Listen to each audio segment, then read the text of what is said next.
Let's move into some treacherous territory. Who knows how this will go? Mandy from 2018. Summary for this film.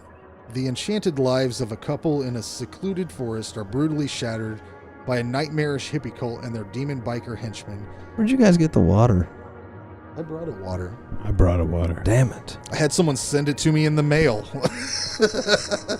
Did we ever get the clues on that M&M, what was it, Skittles? The lime Skittles? Yeah. Anyways. Fuck.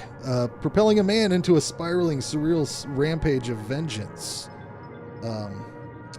This is directed. Is it written by Panos Cosmatos? I know there's at least another writer. Aaron Stewart-Ahn.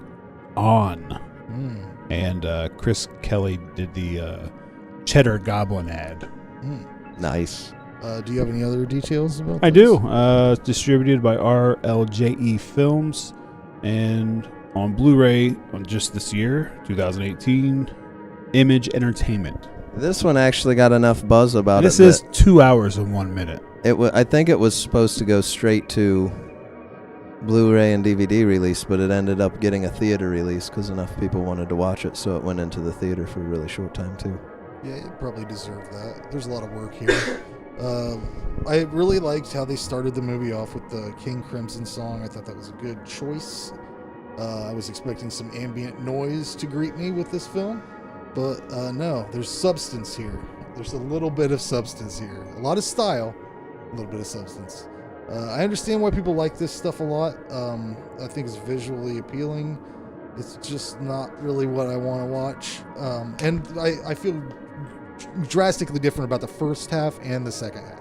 I feel like there's two different things happening here, and I feel I'm polarized by it almost. I enjoy all the aesthetic choices he does. He's really good at doing this shit. He overdoes it a little bit on literally every effect he does. Like even the straight scenes, I'm like, why you gotta make everything red, dude? Like, come on. Everything's so extreme. Colors are so in your face. Everything's so in your face about how his style is. It's too much a little bit sometimes.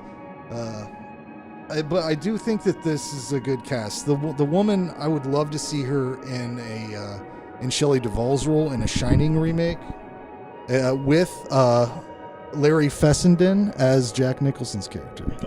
That would be great. I would love to see that. But I'm really sick of movies making me wait for shit. I fucking hate it.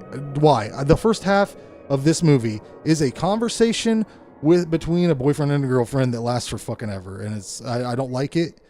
I don't like it. And the second half is awesome. That's the way I feel. That's why I'm polarized by this movie.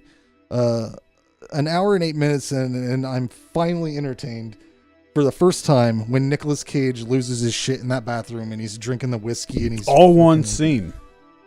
Yeah, that was awesome. It looked Kubrickish.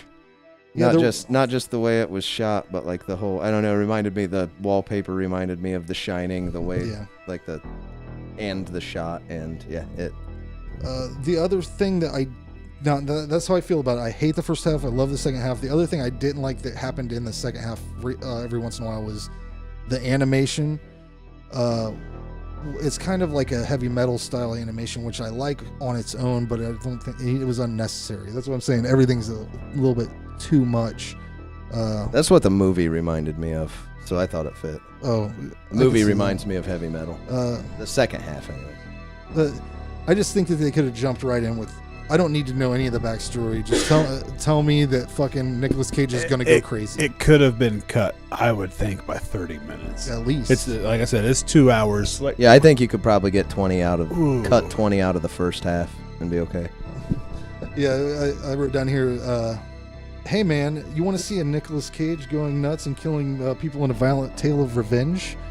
Well, yeah, of course. Well, here, watch this half-hour conceptual video about these two characters' relationship first, and then a 15-minute video, a 15-minute conversation about killing baby birds. And then you'll have a good fucking time right after that. After we're done with that, we'll get that out of the way, and then you can have the fun with Nick Cage.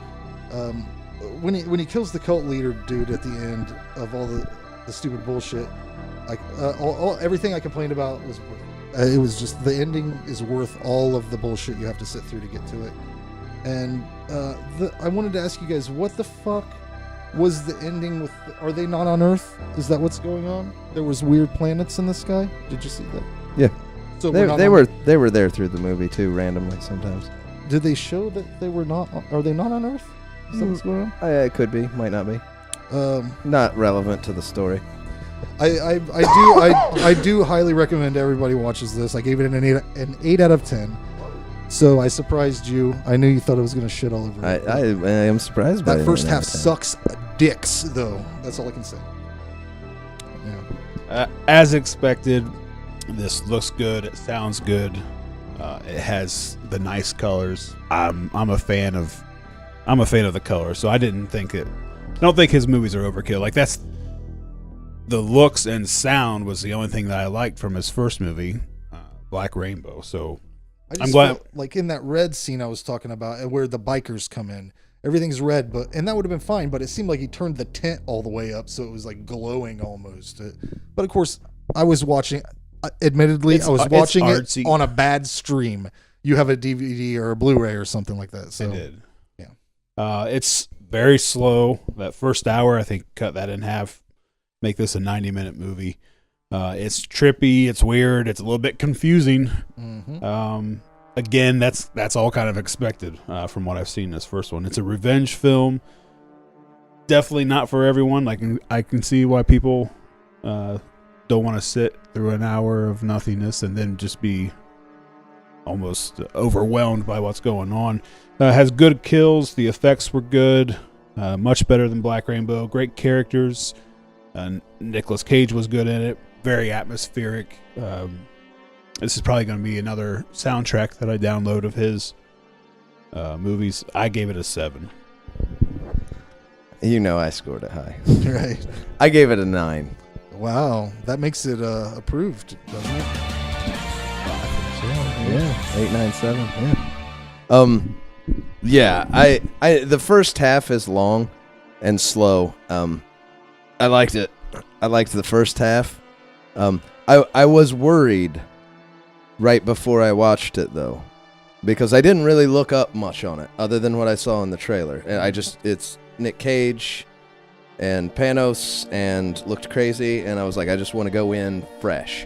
And then someone was writing that it's that it's shot from like an acid trip view, and that I was kind of. Because sometimes drug trip movies they can be cool, but it can be overdone, and it being a Panos movie, yeah. I was like, man, a drug trip thing could be overdone.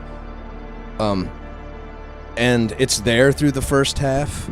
I think the slow in the first half, I know you had said something about his dialogue and stuff like that. I like how the two movies I've noticed, all the story almost completely is visually driven. He doesn't use dialogue to tell much story ever. Just there might be an exposition here of a speech or a speech here that is exposition, but then all the rest of the dialogue, it doesn't matter what they say because it doesn't affect the story. And I like it. It's all off-kilter stuff. It makes it feel off-kilter, and I think it adds to the mood. The whole first half being that slow, I think really adds... It really helps build up to Nick Cage's breakdown scene in the bathroom. You could cut 20 minutes off of it and still have a fully functional movie. I think I enjoyed the slow 20 minutes being there. The conversation about the dead birds, like that added to the feeling. To me, that was like someone reading a fucked up story to me that was making me fall asleep. By the time I was like, I'm going to sleep. By the time you get, he's just showing and allowing you to interpret how in love this couple is, and that makes it more dramatic. Yeah. What goes on. And by the time you get to the scene where she's tripping, and the cult leader is kind of like in front of her talking to her. Like, all of that slow build-up really makes that scene. And watching that scene, the drug trip camera work, like where their faces come in and out, Yeah, like her face was superimposed over his face. But it would do it to where you almost didn't notice it was coming in and out. Like, all of that worked well. After that, as that scene's ending, I'm like, man, this is going to get old, though. And this is what I love about the movie. The rest of the kind of drug-induced stuff that happens throughout of it, it's more fantasy than drug trip. Like, the last hour of this movie felt like he went for, like, a heavy metal sci-fi fantasy, otherworldly. I mean, but... he makes his own weapon. Yeah, like, he fucking... You didn't like that? I did like that, but that's how it's like a heavy metal. It metal. was great, and it should have been used a Like, he's lot standing more. there in an 80s baseball fucking t-shirt with 44 on it, smelting down fucking ore, and builds this fucking giant, curved, nasty-ass... Nice and polished like, up. fucking... like... Took the time to polish like it up. futuristic Martian axe that he carries around. And like, I was not expecting that, because he had went and got the crossbow first. Right. And then the guy's like, I think that showed it in the trailer, so I knew. I thought it was just a regular. I didn't know he made the guy's like, check up in that cabinet, I got something else for you. And it's like, oh, here's gonna come some cool weapons. And he pulls out like 2 arrows, and it's like, okay, they're just gonna roll with this, which is like normal style. And then he goes smelts an axe. And then the rest, everywhere he's traveling, it all feels like alien worlds. Yeah. And like, the one thing I noticed about this, it didn't hurt it at all for me, and I look forward to his next movie, but I hope you see a shift, kind of like Mandy, to this.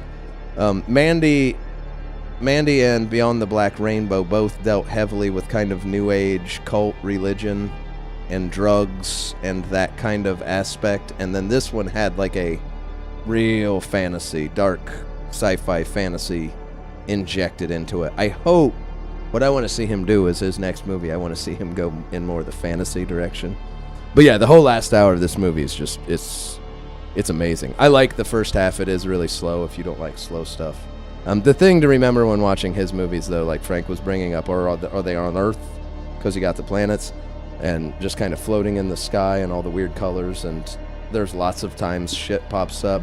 Your own interpretation. When you watch his movies, he's telling you a story, and he just throws a bunch of stuff in. I imagine he probably has his own idea of what it is. But if you don't need it to know the story, it's not worth worrying about.